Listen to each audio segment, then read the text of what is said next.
Good evening. I'm glad to be able to welcome you all to our second webinar for MInTFM, the FMS training program for Malaysia.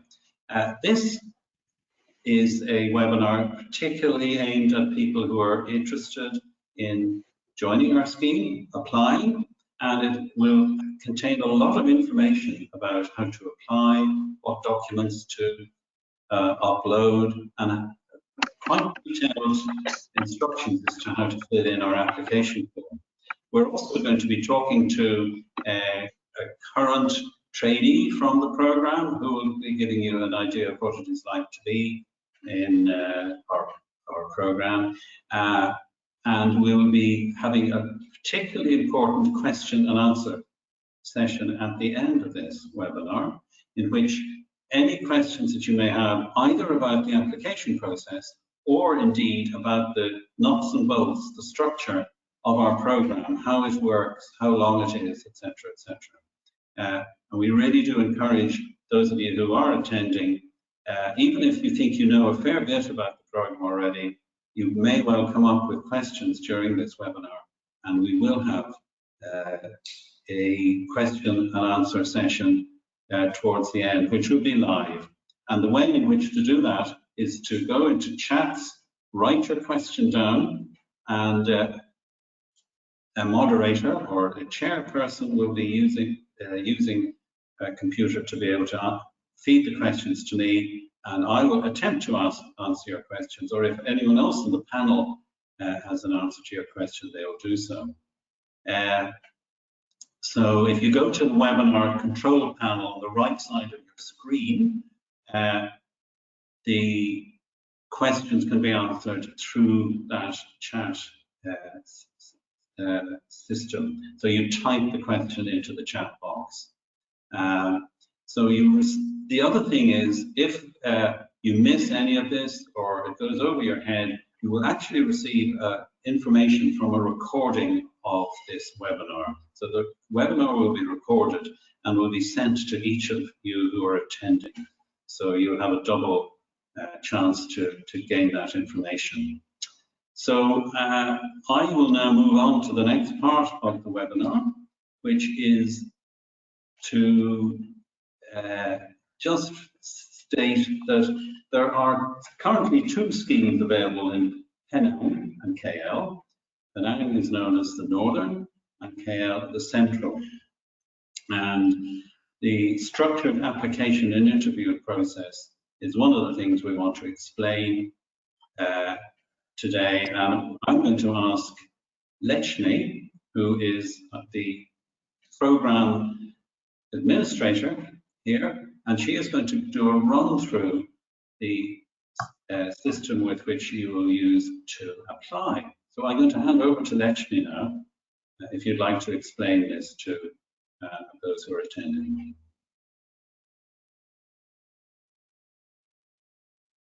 Is Lechni there? Yes. Hi, good evening, everyone. Welcome to the second webinar on MInTFM. Before I go into the application process per se, I'm just going to let you know on the phases of application for this program. Fairuz, next slide, please.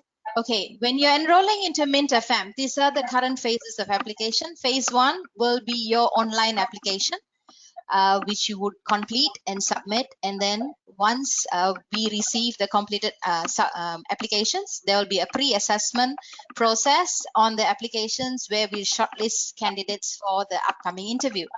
The second phase will be the interview into program admission, where usually our interviews are conducted face-to-face, but now in line with the current conditional MCO, the interviews will be conducted online. The third phase will be the offer that we give to the candidate once all the interviews are conducted, the scores are tabulated. So we will give this offer, we will offer the candidate, and then the candidate can decide whether they would like to accept or decline the offer. Okay, next. This is the first screen that you will see when you go into the registration MInTFM website. It will gives you a brief write-up on the program. and you can see at the bottom here, there is something called download application form, download brochure, and 2 buttons that say apply now and inquire now. Okay, I will go through with you the application form with you. Next.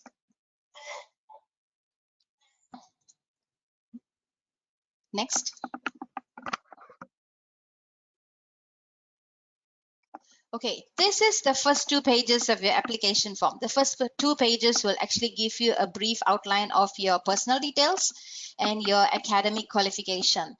It's actually a very, very simple process. The application forms are actually 12 pages long, but if you actually sit down and fill it up, it only takes you barely 10 minutes.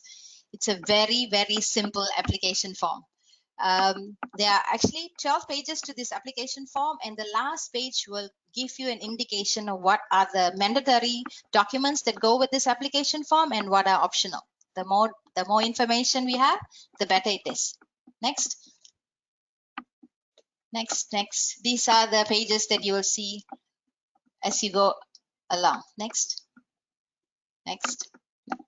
Yeah, this is the last page, which will give you the compulsory and optional documents. Another fair point to note, the application form, sections 1, which is your personal details, is mandatory to be filled up. There are also a few other very important sections that you have to complete. That will be the section 3, that will be your internship rotations, your MO, your current MO posts, and also at the end of section 3 there is a little reflection which you have to complete. And then the other 2 important ones are section 5, which will be your professional development, and section 6, which will be your personal development. It is good that you can recap on how all this will be able to help you in your future career for family medicine. Next. Okay. After your application form, these are the steps that you will go through when you register on the MInTFM application portal. This platform is called Viling, and that is the URL to log in. Okay, the phases that you go through when you log in into this portal will be, you'll create a new account for yourself. Some of you may have done this. For some of you, it'll be new, where you have to fill up your personal information, select the program MInTFM, fill up your contact information, your contact details, next of kin, and then there will also come a screen where you'll have to upload your mandatory documents together with your application form and your photo. Please kindly review everything that is necessary before you click the submit button, because once you have clicked the submit button, you will not be able to add or amend anything that you've already submitted. Next. Okay, this is the first screen that you will see once you go onto the portal. For those of you who have already registered, you will know that you have to put in your email and your password. But those who have not created an account yet, there's one very at the bottom, you'll see do not have an account, please register. When you click register, you'll come onto the next screen. This is your registration screen, the next screen. Next. This is your registration screen where you'll have to fill up your name, your email, your ID. For first time user, you have to key in your IC number and your phone number, and you sign up. Once you sign up, it will prompt you to change your password. Okay, next. Okay, this is the first screen like what I mentioned just now. This is where you fill up your personal information. Next. This is where you make a choice of the intake and your program.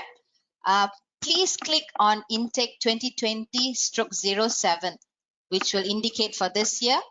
Another point I'd like to note is for campus, the platform has only one choice, Penang campus, because the system not only caters for us, but it also caters for the undergraduate programs as well.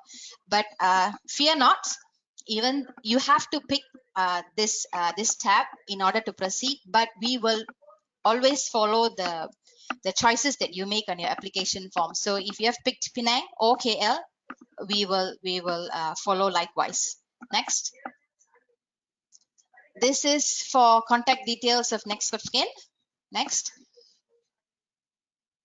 Okay, this is the screen which will show you what are the mandatory forms or documents that you have to upload together with your application form, right? The rest are all optional documents. The most important ones will be your application form, IC, your medical degree certificate, your transcript, and the most updated APC. But for those of you who have not received their most updated APC or the current one, please upload your MMC full registration certificate for now, and then you can forward us the current APC once you have obtained them. Okay, next. Okay, this is the screen to show you the mandatory documents to be uploaded. The rest are all optional. The more you can upload, if you have, the better it is, because you must know this is a very competitive program. So it'll be good if you have as much information that you can provide us for us to process your application. Next. Next. Okay, I will run through again the steps like I informed you just now on the application portal. For those of you who are new, you'll create a new account. You'll fill in all your personal information. You'll select your program, fill in your contact and address information, upload your documents and your photo, review, and click submit. Application done, complete. Next.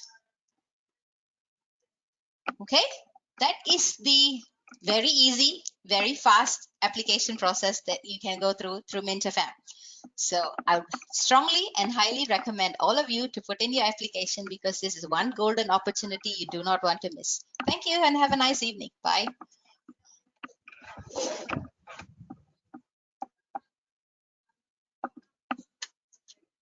And you only have actually till Sunday the 17th to put in your application for this golden opportunity. And actually, we've been quite excited here in MInTFM, because we've been processing applications over the last number of weeks. And it is true that they are coming in, or have been coming in at a surprising rate. And therefore, I really would suggest that if you wish to do so, you have to put in that application between now and Sunday evening. I just want to take up a couple of the points that Lakshmi has mentioned. She mentioned that the 3 reflective pieces which we are being asked to write. They're not big long essays, they're not short stories, they're just a little bit about yourself and what you have gained from your experience as a doctor so far. So there's a piece at the start which is about your experience as in family medicine as an undergraduate and how that has affected you. There's a piece on professional development, which many of you are quite experienced doctors, so there's quite a lot you can put in there. And then personal development, because being a family medicine program, we're interested in the holistic view of our patients and the holistic view of our doctors as well. So please take a little bit of time in filling those in. You're not being judged for English literature, and you won't get marks for fantastic poetry, but just put in those reflective pieces, and that will be very, very helpful. So it gives me great pleasure now to sort of put the whole thing in context by asking a young doctor who has joined our scheme in the last year, Dr. Anu, who's working as a MInTFM trainee in our central scheme in KL. And I'm just going to ask her why she chose family medicine as a career option, and then to go on a little bit and explain how she's finding MInTFM at the moment. So over to you, Dr. Anu. Thank you. Thank you, Dr. John, and also good evening to Dr. David, and also to everyone. Well, to answer Dr. John's question, why I chose FMS, previously I was actually in Sabah, and in Sabah you get very poor patients coming from very interior. And at that time, I actually got the opportunity to see how much Klinik Kesihatan was actually able to help in the society. I mean, you not only see the patients from all genders and ages or social background, But because you see patients, from the interior, you get to see the entire being of the patient. You get to give a very medical treatment and physiological factors that can change the belief system of this patient and to give that holistic approach. So you're not just treating an acute and chronic illness, but you get to provide the bigger role in health screenings, health promotions, preventive care, and counseling, and eventually actually giving them a healthier lifestyle and able to play a bigger role in their lives. And I think as for now, in COVID-19, we have really proved that family medicine can actually play a very big role in the future, actually, in the society, more than what we're playing right now. Well, Dr. John, for your next question, why I chose family medicine was actually, I do not personally come from a family medicine background. So I guess I speak for all those applicants who are having that question that, how could, I do not come from clinic kesihatan, or I do not have any exposure in clinic kesihatan. Well, I was in your place also. So what I really felt was the course is very important, in the sense that what attracted me was the hospital attachment that you have in the first 2 years, because that is the most vital attachment, the most important time to actually strengthen the core knowledge that you have. Especially if you're already out of clinic kesihatan for 2-3 years, then you really need to strengthen your core knowledge, because you need to have the understanding. You need to know what are the expectations of the department of the hospital, because you're going to refer the cases. You need to be able to work with a specialist from the hospital. So if you want to give the best to your patient, you need to know how to involve the departments with your patient care to give them that entire care that you need. And I think the other most important thing that I noted was, despite the COVID-19, we are still having classes online. So everything is still going as planned. Nothing is pulled on back. And I think that is very, very important, because this actually shows how structured the program is and how we still keep going forward with the program. Nothing is being held back. So to me personally, MInTFM has really shown its ways in showing to us students that it can give the best education level that we actually need for the healthcare system, to make sure that we are at our optimum level to serve the society when it comes.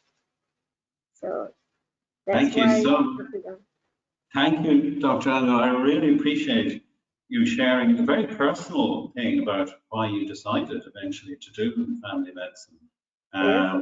And you obviously haven't regretted it. And no. You bring up two important points. One is that COVID-19 is a worldwide tragedy, but strangely out of this awful crisis, family medicine, or in my own country, Ireland, general practice, has come out as such an important key element in our whole health service, without which a country that does not have a good family medicine or GP service is very, very limited in how they're going to deal with a pandemic like this. And the other point you made, which I think is very noteworthy about our scheme, is that we are able to do our teaching virtually, electronically, and our educational program has not ceased at all because of the fact that we are now socially distanced. I think it's worth calling it physically distanced. We're not actually socially distanced. We're still meeting every single week. And I see Dr. Sri from the Northern Scheme. She's on our screen at the moment. And Dr. Sri is the scheme director of our Northern Scheme.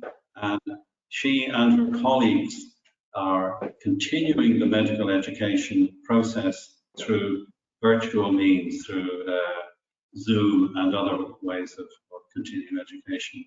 So listen, thank you so much, Dr. Anu. I really appreciate that. Thank you, Dr. John. And the other thing you mentioned is that the hospital component is so important at this stage of your career. I hope that in 2 years' time you will be saying, oh, the FMS, the KK component was even more interesting, because that's you've built up your core knowledge.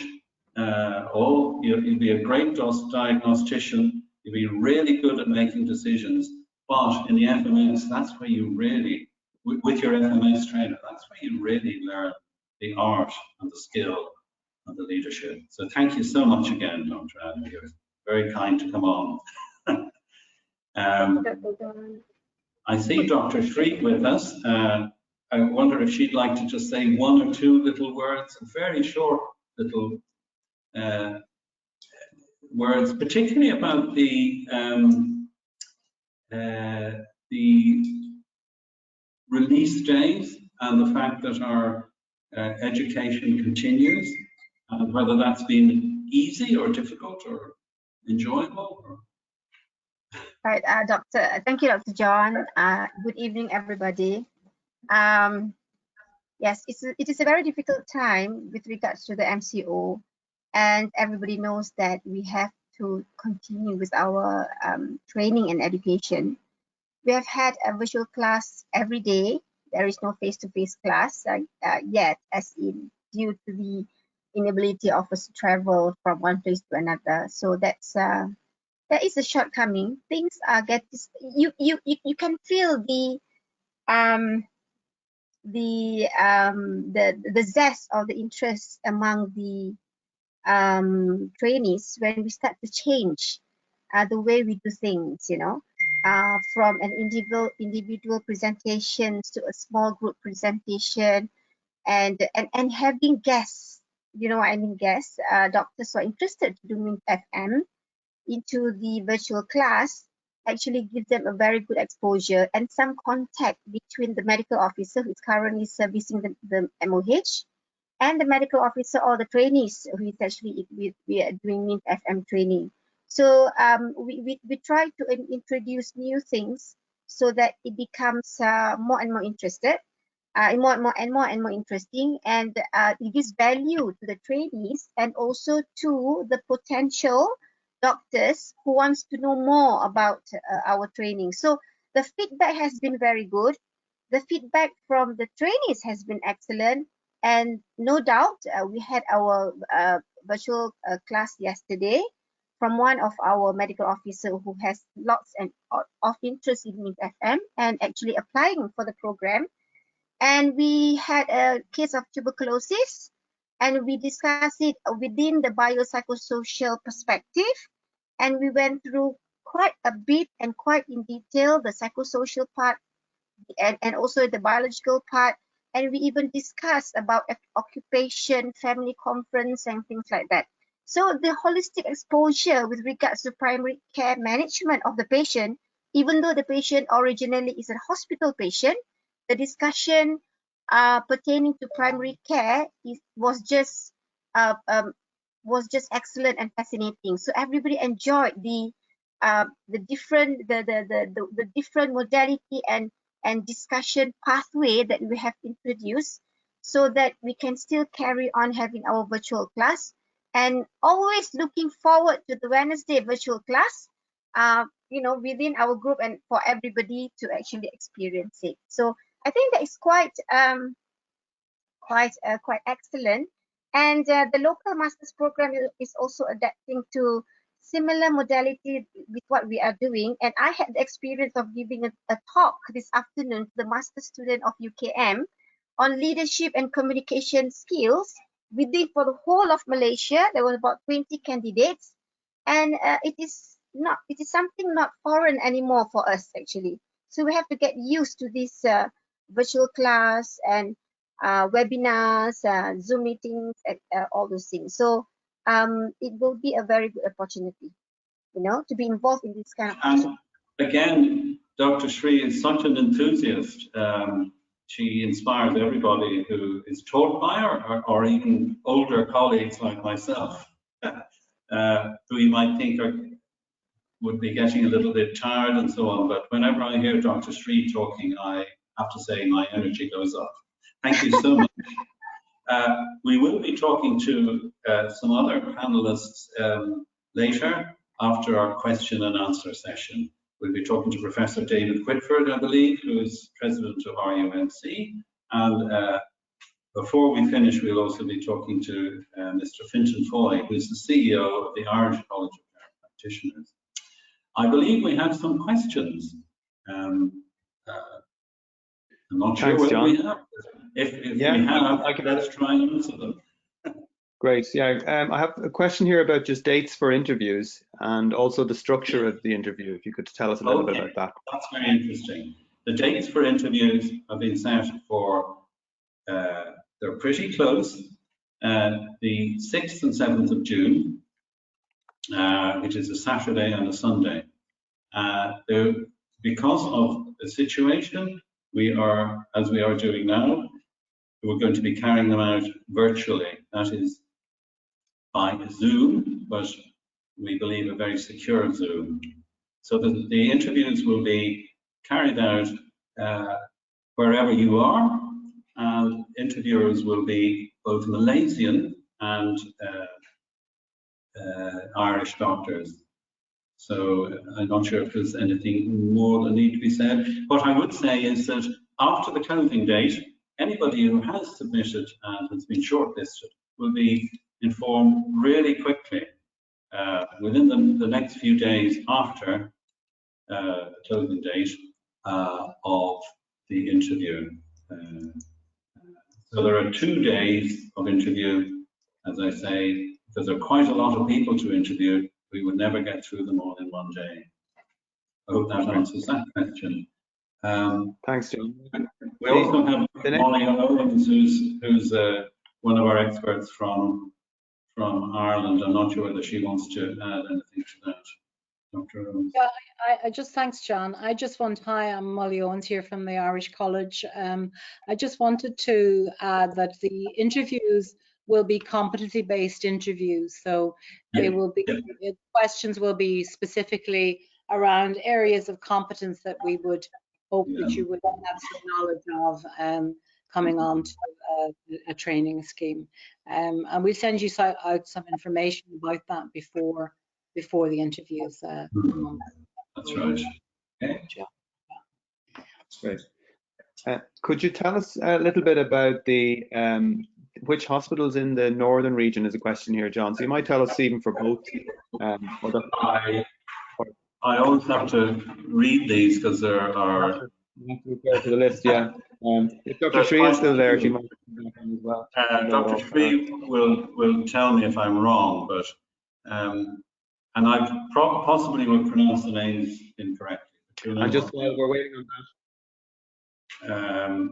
Hello, Penang. And just a little bit about how it will tie. Go ahead. A little bit about the hospitals, So I may have the names slightly incorrectly, but Palau Penang, Balik Palau, Subanjaya, Sultan Abdul Halim, I think, Hospital Sultana Bahaya, and that's in Kedah. Hospital Taiping, and I think Hospital Jitra. If Dr. Shree is still there, if he can correct me on that. There may be one other hospital which I've left out. And can you say a little bit about how it works with the hospitals, John? How that actually? Yeah, I was going to give a more formal presentation, but I think I knew the questions would bring out all these points of information. The hospital part of the program, don't forget, it is a 4-year structured full-time program. The first 2 years, years 1 and 2, and Dr. Anna is in the first of those 2 years, and therefore she is in the second of her 5-month hospital rotations. Which rotation are you doing at the moment? Is it medicine? Or she's muted, so we can't hear. I'm in ONG now. I've just finished my ONG. Yeah. So the structure of the hospital post is this: 5 months in ONG, 5 months in medicine, general medicine, 5 months in paediatrics. Then there's a 3-month posting in psychiatry, and then there are shorter postings for what we might call special interests, such as ophthalmology, ENT, dermatology, And I think there's a two-month posting in the emergency department as well. So that takes up the first 2 years. And during those hospital postings, the person in charge or supervising the trainee's education is the head of department, a specialist head of department, or somebody delegated by him or her to head up the teaching. So teaching is both formal and informal. In other words, teaching by a teacher telling you things, but more importantly, learning by actually doing. And that's how doctors learn best, by watching people and doing things, and experiential learning tends to be the best way to learn the future. So that's really encouraged during the first 2 years. Great. Can you say? Indeed, Yep. Thanks, John. It does indeed. Just around the tie-in with the KKMs, please, which I think starts in year 3, year 3 and 4. Years Can 3. you tell us a little bit about that? Yeah. So actually, so that you get a taste of family medicine during your hospital experience, you spend at least a week in each year with an FMS or several FMSs in a KK. But years 3 and 4, as I mentioned earlier, are where you really learn the trade and the art of being a family medicine specialist. And so for each year, you will have a dedicated family medicine specialist trainer who is trained in postgraduate medical education. He or she will have no more than 2 trainees. So there's very close supervision and very personal training and very personal teaching. So in year 3, you'll be in a KK, if you like an apprentice, working alongside, being taught by, watching and listening your FMS trainer. And in year 4, we envisage you having a separate and different FMS trainer, so that you can see 2 ways of working, probably, because as we all know, we're all individuals, and everyone has a different style and a different strength and so on. So you have the chance of seeing the very best of 2 different FMSs. So, John, we had just a question about the size of the intakes, and could you just tell us about the ratios around small groups, etc., a little bit about that and how that works? Okay, there will never be more than 20 in any one year group, because we believe that if you have more than 20 in a year group, it will be difficult to communicate. It will be particularly difficult for the type of education that we do both virtually and face-to-face. So the maximum group number is 20. However, the tradition that we have in Ireland and in the UK in training and general practice is to use small group teaching, and a small group is a group of 12 or less of doctors, usually learning from a case rather than reading a paper or hearing a lecture. So we're really encouraging that this will happen in each year group or in each scheme. The small groups will be part of, not the complete part of. It won't be a completely small group, but on the other hand, we are going to use a small group learning where doctors learn from one another, although the senior trainer or somebody like Dr. Shree or Dr. Azad, the scheme directors and the assistant scheme directors will be on hand to lend their experience to the teaching process. That makes sense? Yeah, thank you, John. That's perfect. Yeah. There are some questions just around choice of KK or choice of mentor. can the trainee have any input into those? The choice of whether they go to KK. Which KK they might go to, or I hope that is the case. We're at a stage where we haven't reached the KK components. In other words, we've another year and a half to go before the first trainee goes into KK. I think that each scheme director and assistant scheme director will be very keen to match their trainees to KKs and family medicine specialist trainers that will be suitable to them geographically as well as in other ways. That's my hope. If that's Very the good. answer to that question, hopefully. Yeah, I think so. We'll accommodate where we can, absolutely. I had some questions on the line here about scholarships and fees, John. Like, what are the fees? Just if you could recap that and how, you know, when they're paid. Very, very frequently asked question.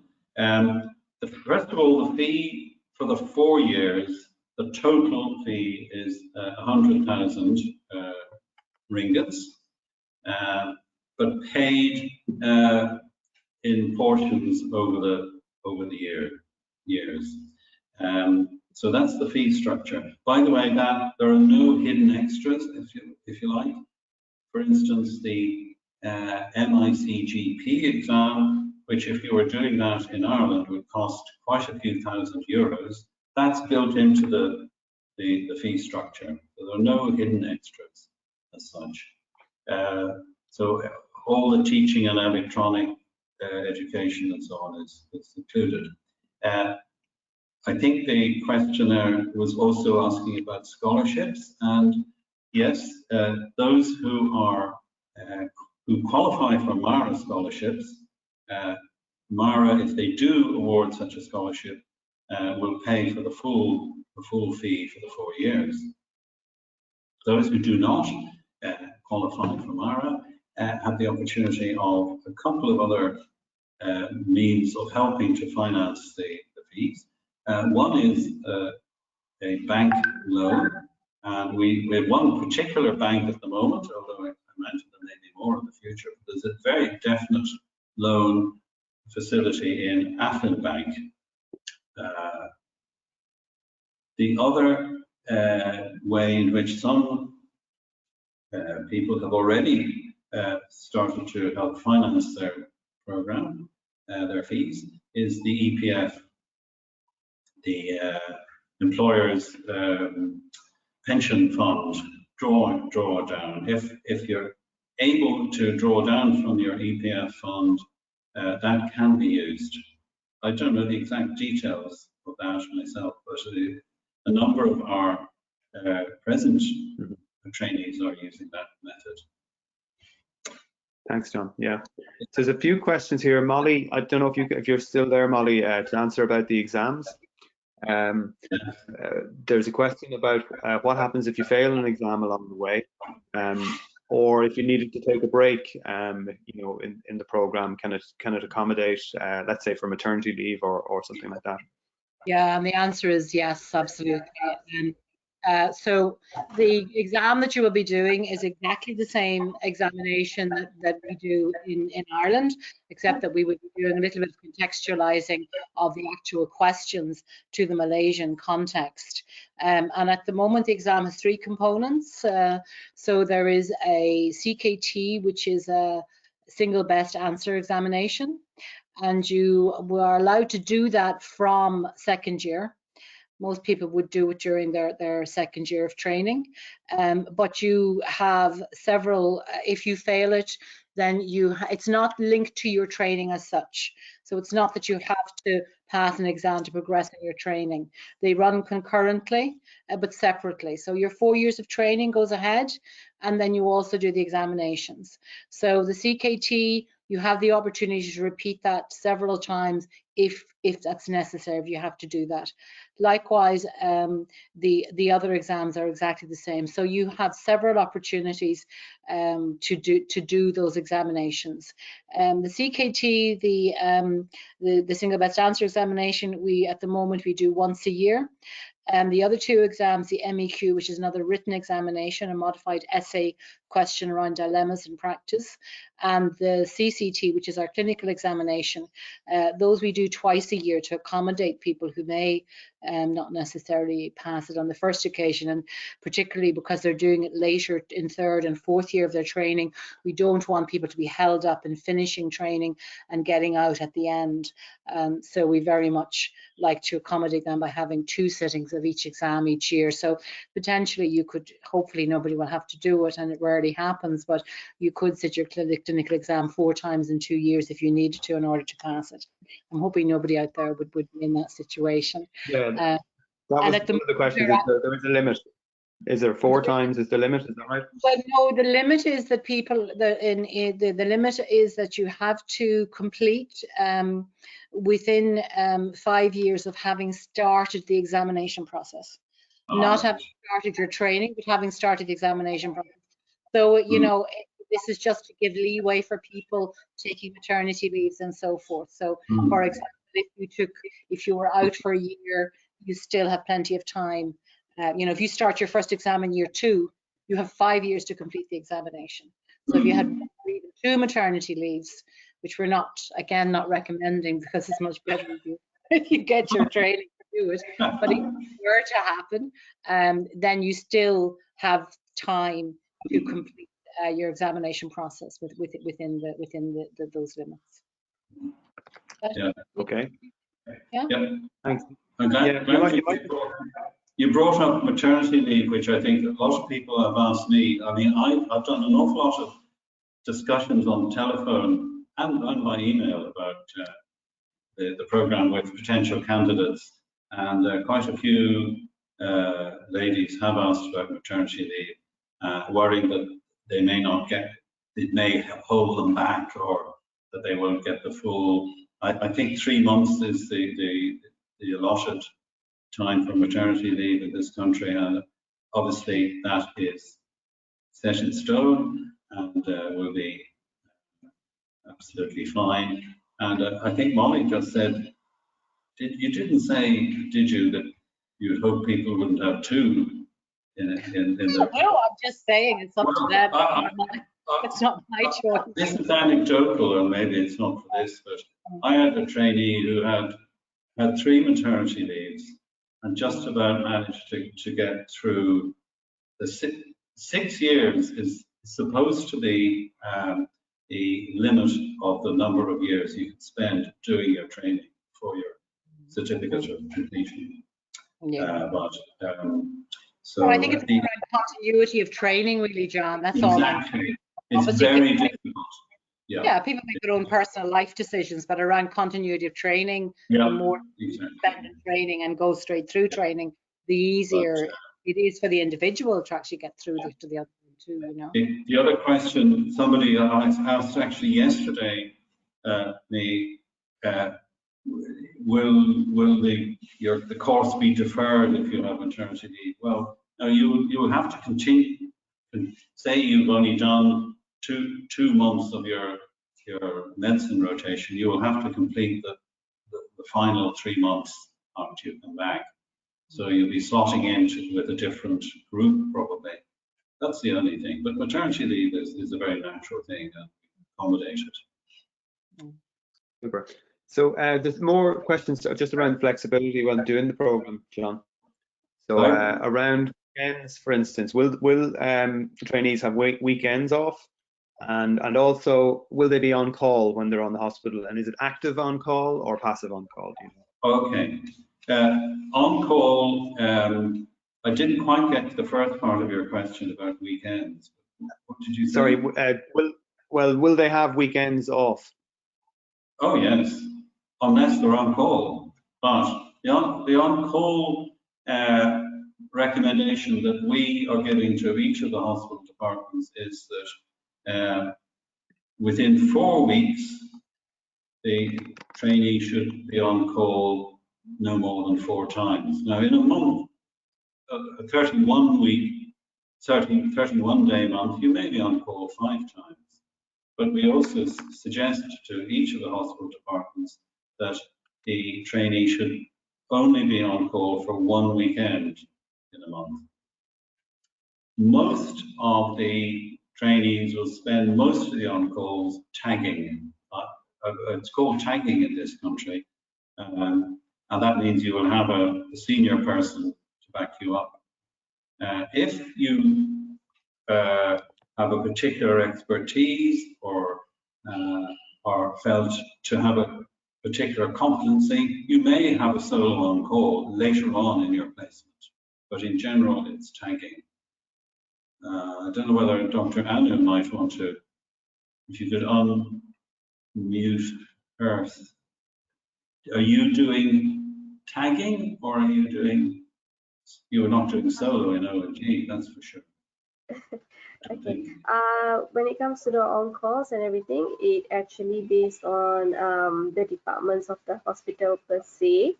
But generally, in a month, it's between 4 to 5 times. That's approximate of about 1 time a week. And usually, you are expected to do a tagging call. So which means you have another person who's the senior, and then you tag along with this person. And it could go to the next day 8 a.m. or either 5 p.m. In the evening of the next day, because you're a tagging call. So that's how generally it goes. Okay. I think it's important we're saying that on call, or what we might call out of hours work, is part of what helps you become a good, strong decision-making doctor. So nobody likes being up late at night and such, but it is very much part of our education. Yeah, there were some questions actually. Dr. Anu might be able to fill us in on this as well around the day release. So do you have a protected day, and is it filled with training activities, or how does that work every week? Okay, so usually it's once a week, the Wednesday, and to be honest, it's a day that we all look forward to because it's the day where we actually get our classes. So it's whatever you are learning in all these departments, it gets you a bit more structured about how to manage more in the clinic kesihatan basis itself. So in that particular day, usually our lecturers, who's also our specialists, they would actually they would give us titles or whatever that we're supposed to present, and it's usually we are the one who are presenting, not the specialist. So we present it in our classes, and then we have an open discussion. And how we present is usually we bring up cases. So it's a case-based discussion, all of the topics, no matter what it is. So usually we have 3 in a day, so 2 in the morning, 1 in the afternoon, and it generally from about 8:30 to 5. So that's how it goes. Yeah, but it's really good because we have an open discussion. We discuss not only just the management wise, but we go through the entire holistic idea of the patient, the psychological part of the patient, and everything else that it's involved. So there is a lot of discussion that goes into this. Thank you very much. And just a bit to add to that, it means that the trainees get to know one another very well, and they learn from one another. And I think the important thing is the teaching isn't from the top down. Because it helps actually, and I think not only just classes, we each have bonded well emotionally also to guide and to help each other to go through all the departments, and this really helps. And also in our group, because of that good bonded relationship now, whenever we see cases in our own department and we are a bit unsure, we actually put it up in the group and we ask each other, so what do you think about this? Or we even put up interesting cases and discuss with each other. So whatever, like for example, just last week we had one of our friend who actually presented a case on how to do ultrasound for pregnant women and emphasize on the Doppler. And then she actually challenged all of us to do it. So we all did it and we put it up in the group and said, okay, so what do you think? and then she helped us to interpret it. So this is the kind of thing, when you have a smaller group, it actually helps because we bond with each other and we learn more with each other. Great, thank you indeed. Yeah. Any more questions? There are plenty of questions, John. I'm just trying to filter down to some that haven't been asked already. We probably won't get through them all today. I just know there's about 10 minutes left. One more, Brian, and then I'll maybe introduce the Professor David and Fintan. Great, yeah. So the last question then, just around research. Is there a research component and is it mandatory? What do you have to do on research, please? There is a research component. It is, again, we haven't done it yet because it was in first year. It will not be done in first year. Probably done in the KK years, and the research will be very relevant to family practice or general practice or primary care. So nothing terribly daunting, but just that as part of being a rounded doctor, you do need to have a little bit of the skill of putting things together in an academic manner, not just auditing, but asking a question that's of clinical or administrative value in the family practice, and going through it in a methodical and academic way, and coming up with hopefully an answer, or maybe not. So that, yeah, there will be a component, but it isn't a component that will be marked, and it won't be part of the exam, if you like, but it will be encouraged. Okay. I think the hour is moving on quite quickly, I have to say. I think we have Professor David Whitford there somewhere. And I just have to thank Professor Whitford for being at the beginning of MInTFM before I came along in January. He was very, very much involved in getting it up and running and rushing around the countryside, flying hither and thither, doing road shows and getting to know people really well. So I just wonder what your thoughts now, moving into our second year. What are your feelings, Professor David, about how things are going? Yeah, I suppose I'd have two comments probably. One is that I think what is most unique about this program in Malaysia is that it's family physicians and hospital consultants who are doing the training, and that's the pattern in a lot of countries. And I think from Dr. Anna, what Dr. Anna has been sharing, I think that is the only way that training, specialist training, should be going. And that's speaking as an academic now and being in charge, but certainly my GP training was all from general practitioners. It wasn't from academics. And so it's the people doing the job that should be doing the training. And I'm a great believer in that. And I think it's very important that that's the way schemes are run. And it's proving to be as successful in Malaysia as it is in Ireland, running it that way. And I suppose the other thing is that generally speaking, just to say that a lot of people, specialist training isn't compulsory for family medicine yet in this country, but in a lot of countries it is. And certainly when I was starting the program off, talking to the Ministry of Health, they're very keen that eventually it will be here as well. It's not an option to be specialist trained.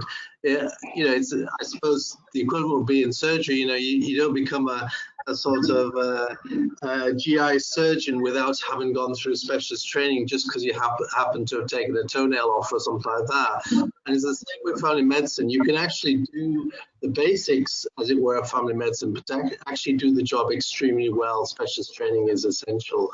And so it's really important. If people are wavering about whether they need specialist training, I think once you've been through it, you'll see that it changes you from being somebody who could provide the basics to somebody who can actually provide the best possible care.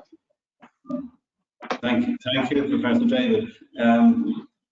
All those years ago, I won't tell you how many years ago, I went through my general practice training, actually in Scotland, and it certainly changed my perspective on medicine and on life. And I hope that's going to be the case for all of you who join us this year. I'd like to introduce Mr. Fintan Foy, who is CEO of the Irish College of General Practitioners. If you like, our parent academic body who are overseeing the curriculum, the training component, and so on. And I'm just wondering what thoughts you have, Fintan, on how the program is shaping up. And I hope you're as excited as I am at seeing the applicants, the list of applicants growing as we speak. Thanks, John, and thanks also for the opportunity to say a few words. You know, I've been on for the last hour, and it's just fascinating to kind of get a sense of the process, and like everything, I've learned quite a bit as well. I'd like to thank Dr. Anu. I mean, it really is wonderful just to hear it from a trainee perspective. Yeah. And I think you reflect everything that's really good about the program, and we're very pleased to have you in the program. And also, like, this journey began probably maybe over 2.5 years, and David was very instrumental, you know, totally instrumental in getting to this point. So, and put in a huge amount of work last year so that we could have the first group of trainees. I think no more than Malaysia, Ireland is in a difficult position as well with COVID-19. We're probably a little bit behind you. We're seeing maybe a little relaxation of the lockdown from next week. So the whole process of continuing the program was very important to us. And I think we've proven, to hope the trainees in particular, that we have been able to continue to deliver the program mostly remotely, but also maintaining the very, very high standards that we have set for the program. We've been delivering general practice here in Ireland for nearly 40 years. We have the biggest training program in Ireland, actually, among all the specialties. We take in around 200 trainees per year into our 4-year program. And to be having the link with Malaysia, I think it's just, we're both honoured and we're thrilled to be doing so, and to be involved in delivering family medicine in Malaysia is a great pleasure for the college, and to have a team of people over there as well. I think family medicine, kind of post COVID-19, will even be more important than it has been before COVID-19. And certainly we're seeing in Ireland that family practitioners are now at a leadership level, both in kind of from a government perspective, our Prime Minister is a GP, but also kind of in leading the discussion as to how healthcare delivery should be when we get out of this pandemic. So from a college point of view, you know, our role is significant, and we're very pleased to have partners with UCD, RCSI, RUMC, and indeed iHeed, who are a critical part of the online delivery. So again, thanks again, John. It's great to see and to have the pleasure of being on this for the last hour. And thanks to everybody and you for doing such a great job. Thank you. Thank you, Fintan. I really appreciate that. And I appreciate the if you like, the participation of everybody. I don't want to embarrass Dr. Anu, but her enthusiasm and that of Dr. Shree. Dr. Shree, yeah. Really energizes and gives us all a boost when we're feeling low, when social distancing is upsetting us, and so on and so forth. It's great to hear such optimism. I think we've come to the end of the hour. I'd just like to say that if people still have questions, we haven't had time to answer everybody's online questioning. We still have a website, still have the ability to answer your emails, and please, if things haven't been absolutely as clear as we'd like them to be, please do contact us. And those are the contact details on the screen at the moment. So a really big thank you to everybody who's taken part, particularly the marketing department of RUMC, who have absolutely pulled out all the stops to make this very, very successful, as well as iHeed, who I'm afraid didn't get a big mention this evening, but they are the third of the partners in the program, and they are the ones who are providing the electronic, the virtual, and the modular education that we're so proud to be able to produce. So thank you all, have a good evening, and I know it's late. I hope you all have a good night's sleep after all that. Thank you very much indeed. Thank you, Doctor. Bye now. Thank you, Doctor.